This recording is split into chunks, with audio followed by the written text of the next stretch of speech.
Welcome to hit news. వాస్తవ వార్తలే లక్ష్యం. BRS నుంచి ఎమ్మెల్యేగా గెలిచిన కడియం శ్రీహరి వరంగల్ బీఆర్ఎస్ అభ్యర్థిగా సీటు దక్కించుకున్న కడియం కావ్య అనూహ్యంగా ఆ పార్టీకి రాజీనామా చేసి కాంగ్రెస్ పార్టీలో చేరిన విషయం తెలిసిందే. కడియం పార్టీ మార్పుపై బీఆర్ఎస్ నేతలు తీవ్ర ఆరోపణలు చేస్తున్నారు. ఈ క్రమంలో కాంగ్రెస్ పార్టీలో చేరిన కడియం మొదటిసారి మీడియా ముందుకొచ్చారు. పార్టీ మారటానికి గల కారణాలను వివరించారు. వరంగల్లో మీడియా సమావేశంలో ఏర్పాటు చేసిన ఆయన బీఆర్ఎస్ పార్టీని వీడడం కొంత బాధగానే ఉందని అన్నారు. బీఆర్ఎస్ అధినేత మాజీ సీఎం కేసీఆర్ పట్ల తనకు ఇప్పటికీ గౌరవం ఉందని అన్నారు. అందుకే తాను ఆయనపై ఏ రకమైన విమర్శలు చేయదలుచుకోలేదని చెప్పారు. అలాగే బీఆర్ఎస్ పార్టీ తనకు అవకాశాలు ఇచ్చిందని వాటిని తాను సరిగ్గా సద్వినియోగం చేసుకోలేకపోయానన్నారు.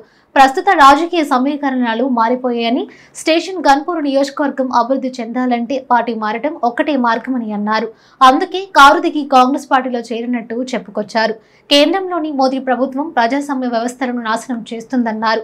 ప్రతిపక్షంలో ఉండి అభివృద్ధి చేయలేనన్న ఆవేదనలు నాలో ఉందని అన్నారు. ఇకపై పార్టీ మార్పుపై బీఆర్ఎస్ నేతలు చేస్తున్న విమర్శలపై ఘాటుగా స్పందించారు కడియం. చాలా మంది పార్టీ మారినా బీఆర్ఎస్ నేతలు స్పందించలేదన్నారు. తన విషయంలో మాత్రం తీవ్రంగా స్పందిస్తున్నారని ఆవేదన వ్యక్తం చేశారు.